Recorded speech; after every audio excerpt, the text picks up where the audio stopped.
ትግራይ ትግራይ ንነዊሕ እዋን ዝነበረት ዳርጋ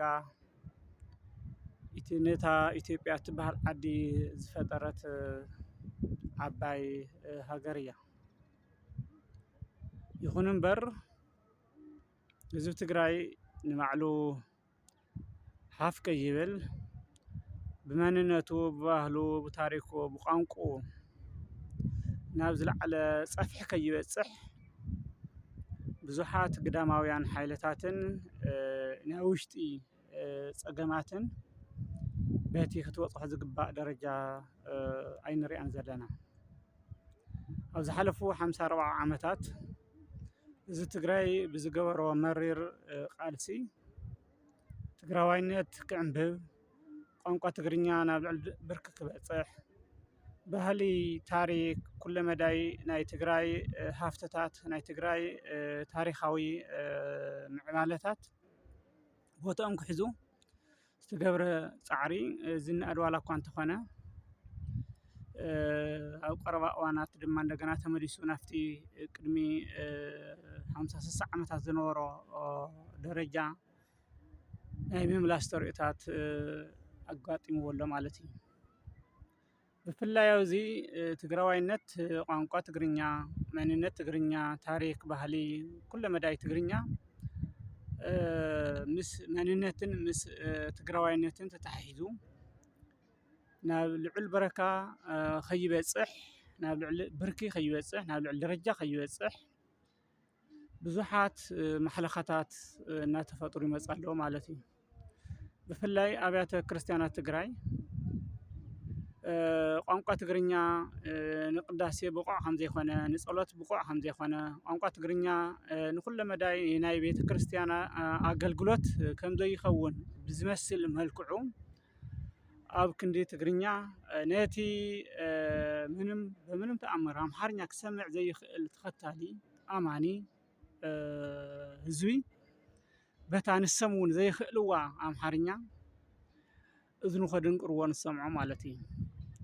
ኣብያተ ክርስትያናት ትግራይ ኩለን ኣብ ትሕቲ መግዛእቲ ሸዋ እየን ዘለዋ። ስእለን ናይ ሸዋ፣ መንፈሳዊ ኣገልግሎተን ናይ ሸዋ፣ ባንዴረአን ናይ ሸዋ፣ ኣጠቕላሊ ኣብያተ ክርስትያናት ትግራይ ንቋንቋ ትግርኛ ካብ ዝቐትላ ዘለዋ ትካላት እተን ዝዓበየ ብፅሒት ዝወስዳ እየን ዝብል እምነት ኣለኒ ማለት እዩ። ብጣዕሚ ዝገርም ንባዕሉ ክልተ ቃል ዘይኽእል ሓደ ደብሪ ወይ ንሓደ ቤተ ክርስትያን መራሒ ብኣምሓርኛ ክቅድስ፣ ብኣምሓርኛ ከገልግል፣ ኣብ ኣውደ ምህረት ብኣምሓርኛ ንህዝቢ ክሰብኽ ዓግግ ክብል ንዕዘብ ማለት እዩ። እዚ ብጣዕሚ ስሕተት እዩ። ትግርኛ ልክዕ ከም ካልኦት ቋንቋታት ናይ ባዕሉ ፍሉይ ተውህቦ ዘለዎ ንቅዳሴ ይኹን ንዜማ፣ ንስብከት ይኹን ንካልኦት ኣገልግሎታት ብቁዕ ምዃኑ ምግንዛብ ኣድላዪ እዩ።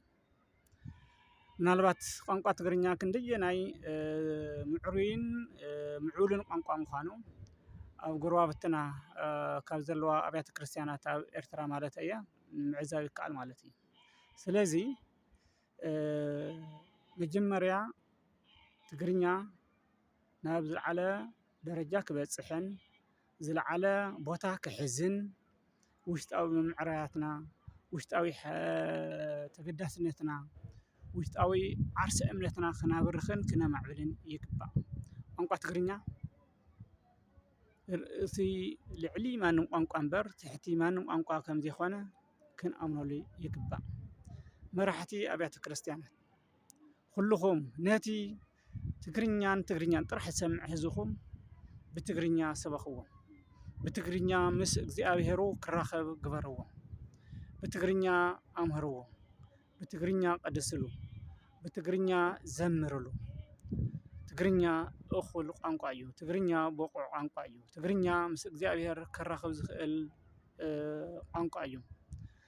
ኣምሓርኛ ዝተፈለየ ቋንቋ ኣይኮነን። ኣምሓርኛ ዝተባረኸ ቋንቋ ኣይኮነን።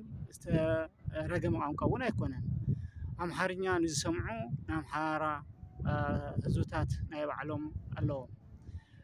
ትግርኛ ናይ ባዕልና ቋንቋ እዩ፣ ናይ ተጋሩ ቋንቋ እዩ። ትግርኛና ንኩሉ ብቁዕ ቋንቋ ብምዃኑ ተረዲእኹም ነቲ ኣብ ትሕቲ ሸዋ መግዛእቲ ኣሲርኩሞን ዘለኹም ኣብ ቤተ ክርስቲያናት ሓራ ክታውፅዎን በዚ ኣጋጣሚ ሓሳብ ክገልፅ ይፈቱ።